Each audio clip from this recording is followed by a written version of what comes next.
7,000 votes. 5 minutes. That is all it took to erase a 3,000-vote lead and reverse the direction of FIBA's official MVP fan poll at a live international tournament, in a window so mechanically compressed that the numbers stopped resembling anything human beings produce. The timestamps became the evidence. The screenshots became the record. But here is the detail that changes the entire story. FIBA handed the official MVP award to Caitlin Clark anyway. The bots ran. They ran hard. And they still could not change what the court had already decided.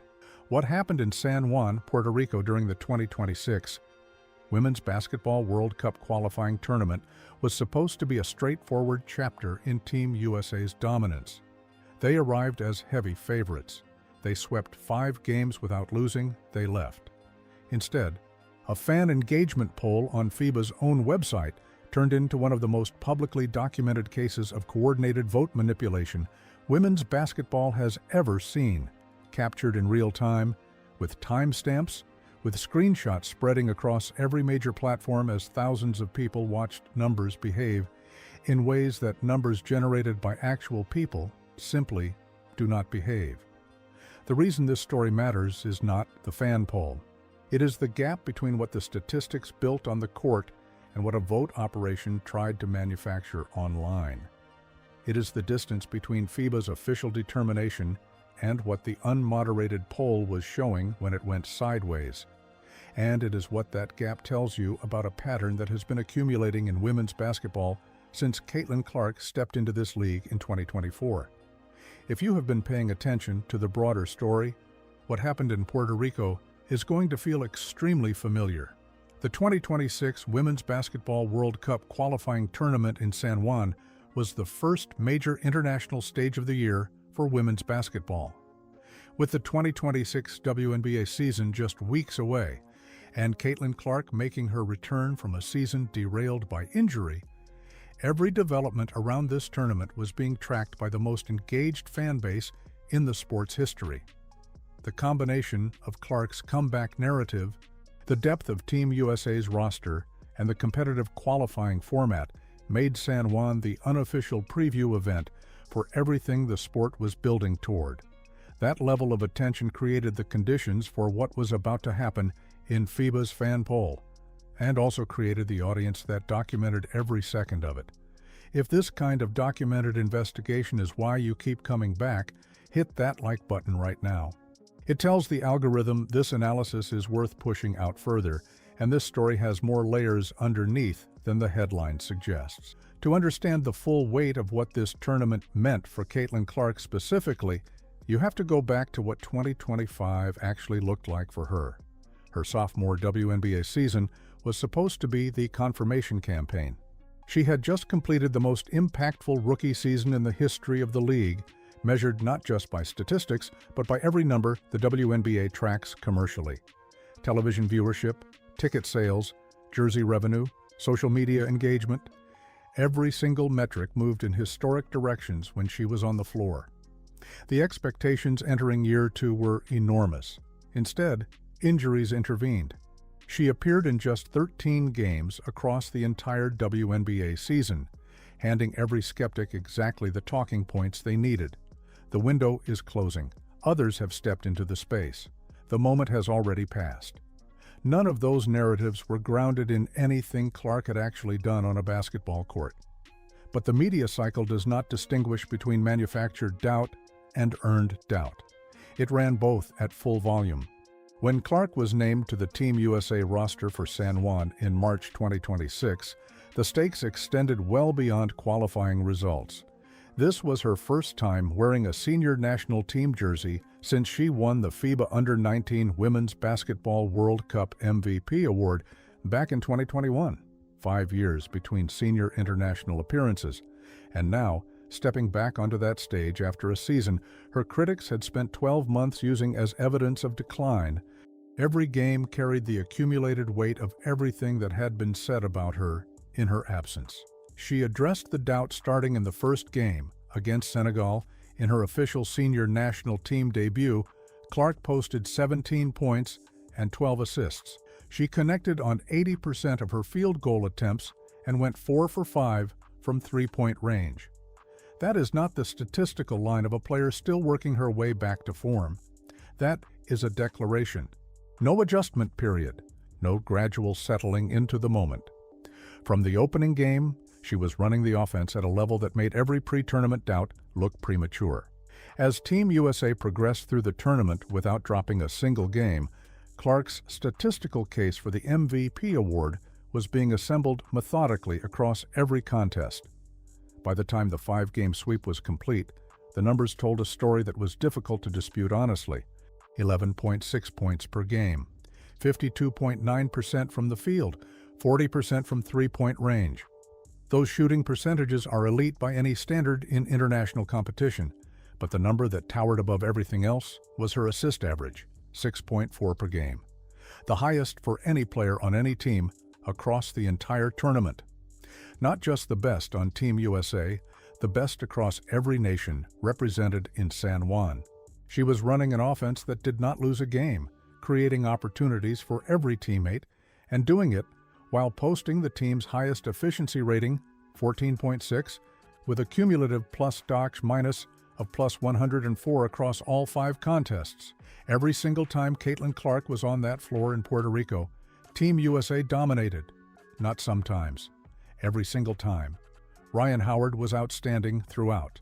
She averaged over 20 points per game with elite shooting percentages from Game 1, and her consistency across 5 contests built a legitimate claim for recognition. If this award conversation had been a 2-candidate race between Clark and Howard, it would have generated one of the more compelling debates of the qualifying cycle. Paige Bueckers competed well. She is a genuinely exceptional talent, and her upcoming transition to the Dallas Wings for the 2026 WNBA season will generate significant attention. But competitive performance is a different category from the statistical tier that Clark and Howard were occupying across 5 games.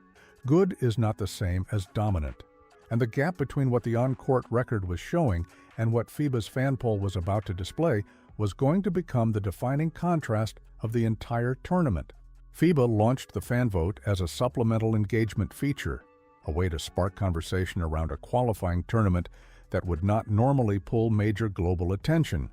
The candidates included Clark, Bueckers, Angel Reese, Howard, Jackie Young, and players from several competing nations. On paper, harmless. In its actual construction, structurally broken from the first moment it went live. The poll had no vote verification. No limit on how many times a single device could submit a ballot, no bot detection, no rate limiting, no IP-based safeguards of any kind, nothing standing between an automated script and an unlimited supply of votes. And FIBA, apparently aware that an open, unmoderated poll carries obvious risks, placed a disclaimer at the very bottom of the page. This fan vote is not an official statement from FIBA. Let that framing sit for a moment. They built a public system with zero protections, promoted it across their official channels, and shielded themselves from any accountability for whatever happened inside it with a single sentence buried beneath the poll. That is not cautious institutional management.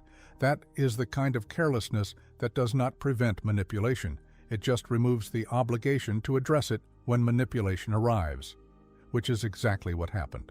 In the early stages, the voting moved the way genuine fan engagement moves. Clark was building a steady lead. Her margin was growing organically, visible across both the vote count and the comment sections of every FIBA post connected to the poll. Her supporters were not just clicking, they were showing up everywhere. The ratio of pro-Clark comments to pro-Bueckers comments across FIBA's social media posts had already settled at approximately 15-1. 15 responses supporting Clark for every single response supporting Bueckers. Normal, traceable, human fan activity tied directly to the numbers moving in the vote count. And then, without warning, that picture broke entirely.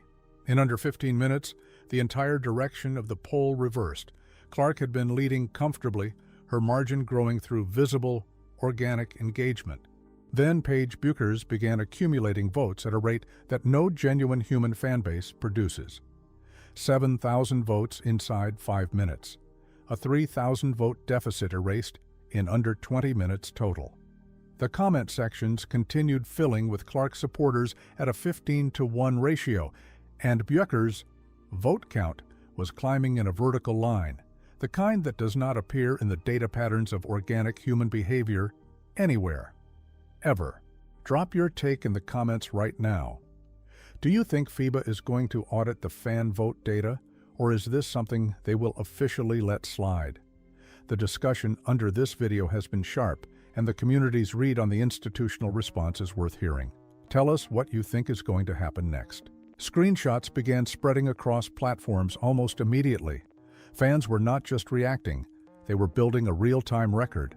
Vote count captures with timestamps attached, tracked at 5-minute intervals, created a chronological log of exactly when the numbers went vertical. Vote totals eventually climbed to 168,000 for Buecker's and 156,000 for Clark in some early screenshots, with the gap continuing to widen in subsequent hours. Later tracking showed the Buecker's advantage stretching past 100,000 votes, a number that, by any honest statistical analysis, no longer resembles a record of fan preferences. It resembles a record of automated activity. Here is what made the pattern impossible to rationalize away. When a genuine fan base floods a poll, they do not flood only the vote count. They flood every available channel simultaneously. They comment, they share. They generate visible, traceable activity across the entire ecosystem. The pro-Clark to pro-Buecker's comment ratio across FIBA's connected posts held at approximately 15-to-1 throughout the entire window when Buecker's vote total was skyrocketing. Those two data sets cannot both be authentic at the same time. Either the Clark fan base was genuinely mobilized and showing up everywhere, or a silent and invisible wave of Buecker's supporters appeared, submitted over 100,000 votes, without leaving a single comment trace anywhere, and then disappeared.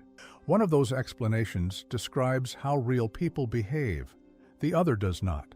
The relative scale context makes this even harder to explain honestly. Caitlin Clark's following is one of the most thoroughly documented phenomena in the history of women's sports. When she entered the WNBA in 2024, games featuring her drew over 3.2 million television viewers, numbers the league had never posted in its history. Her jersey became one of the fastest-selling in league history within weeks of going on sale. When Indiana Fever ticket packages went on sale, Ticketmaster's servers went down under the volume of incoming demand. These are not anecdotes or exaggerations. These are logged, verified, publicly reported facts. Paige Bueckers is a legitimate star with a growing profile, and her arrival with the Dallas Wings in 2026 will generate genuine excitement. But the Dallas Wings have struggled to consistently sell out their arena through multiple recent seasons. Their fan base, while passionate, does not operate at the numerical scale that Clark's following represents. The fan vote was asking the world to believe that Buecker's fan base, which could not consistently fill an arena, had somehow mobilized a silent, coordinated wave of over 100,000 votes in 15 minutes, while Clark's fan base, which crashed a major ticketing platform, was simultaneously leaving almost no footprint in the actual vote count. The math does not cooperate. It does not work. Anyone willing to look at it honestly already knew that. Before we continue, if this channel has become your primary source for the real story behind what is happening in women's basketball, becoming a member is the best way to make sure we can keep producing this level of analysis. Hit that join button below. Every member makes a direct difference in what we are able to keep covering. The most significant development in this entire situation was not the vote swing itself. It was what the fan base did in response to it. They treated FIBA's poll like a crime scene. Screenshots with timestamps captured the exact windows when the numbers went vertical.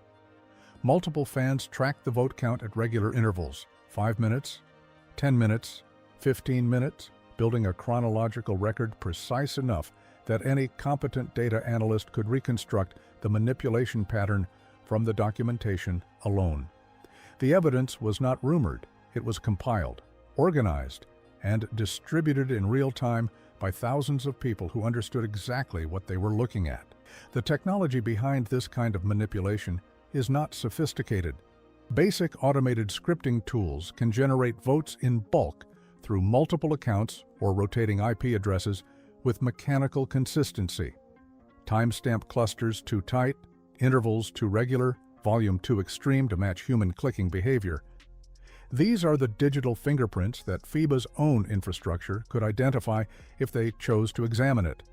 IP address logs, user agent strings, account creation timestamps, voting interval patterns. Any team with functional data analysis capability could run that audit in a matter of hours and tell you precisely whether the traffic was generated by people or by software. The question was never about FIBA's technical capacity to investigate.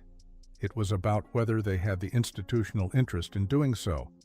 The broader context is where this story outgrows the poll itself entirely. Paige Bueckers developed under Gino Auriemma at UConn, arguably the most influential program in the history of women's college basketball. That pipeline is real, and it is documented. Former Huskies are distributed throughout WNBA rosters, front offices, media positions, and broadcasting roles across the league. That is not a conspiracy theory. It is the straightforward result of 3 decades of sustained program dominance, creating an institutional network with reach across every corner of the sport. Bueckers also has a documented TikTok presence through dedicated fan accounts known to organize coordinated voting campaigns for awards and polls. Organized fan engagement is not inherently suspicious. Many athletes benefit from mobilized online communities. But there is a defined line between organized fan voting and automated vote flooding, and that line is drawn at whether the numbers are physically possible for human beings to produce within a given time frame. 7,000 votes in 5 minutes is not physically possible for a human fan base to generate organically unless an extraordinary number of people simultaneously, silently, and without leaving any trace in comment sections, all decided to click the same button in perfect unison. That is not how real people behave. If you know someone who has been following the Caitlin Clark story since her first WNBA game, share this breakdown with them right now. The Puerto Rico documentation adds another concrete, time-stamped layer to a story that is still actively developing. And the more people who see the full picture, the harder it becomes to dismiss. When the pattern of suspicious dynamics accumulates across different platforms, different organizations, and different contexts over 2 years, questionable officiating moments, award conversations where the numbers point one direction and the coverage points another, media framing that consistently contradicts statistical reality. Each individual incident can be isolated and explained away. Taken together, they form a picture that a growing segment of the women's basketball audience can no longer look past. And the FIBA fan vote gave that picture another sharp, publicly documented data point with timestamps attached. Which brings us to what FIBA did when they sat down and looked at what actually happened across 5 games. On March 17, 2026, FIBA announced that Caitlin Clark had been named the official MVP of the Women's Basketball World Cup qualifying tournament in San Juan, Puerto Rico. Not the fan vote. The actual official award determined by the organization's own selection process based on basketball that was played on a real court in front of real observers. The announcement cited her tournament-leading 6.4 assists per game, her shooting efficiency, her team best efficiency rating, and her role in leading Team USA through a perfect 5-0 sweep. FIBA's own judges looked at the statistical record, looked at 5 games of performance, and arrived at an outcome that directly contradicted what the manipulated fan poll had been displaying. The contrast is complete, and in writing. The people who were actually watching the games said one thing. The automated vote count said something entirely different. The fan vote result has not been officially invalidated. FIBA has announced no investigation into the voting patterns. The disclaimer at the bottom of their page continues to perform exactly the liability function it was designed to perform. That institutional silence sends its own message.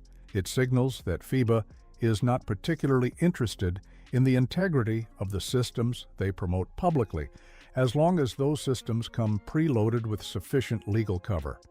But what the bots ultimately produced in Puerto Rico was not a changed outcome. FIBA's official process corrected that in a single announcement. What the bots produced was a permanent, publicly archived record of exactly what it looks like when someone decides that what happened on the court is not the result they wanted. Documented in screenshots, time-stamped, distributed, and stored in ways the internet does not discard.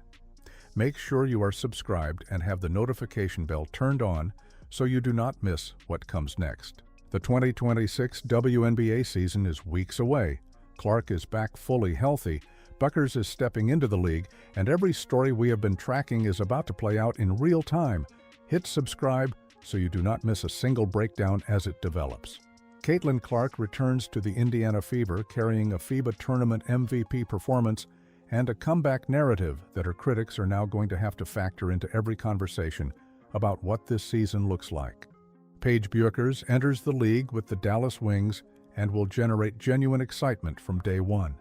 The competition between these two players on the court is going to be one of the most compelling storylines in professional basketball all year. But that competition needs to be settled on the floor, by the games, by the statistics, by what actually happens when the ball goes up.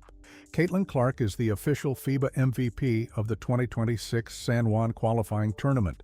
The numbers showed it before the announcement was made. The bots could not change it, and now everyone watching has seen, in documented and time-stamped detail, exactly what was tried, and exactly how it failed.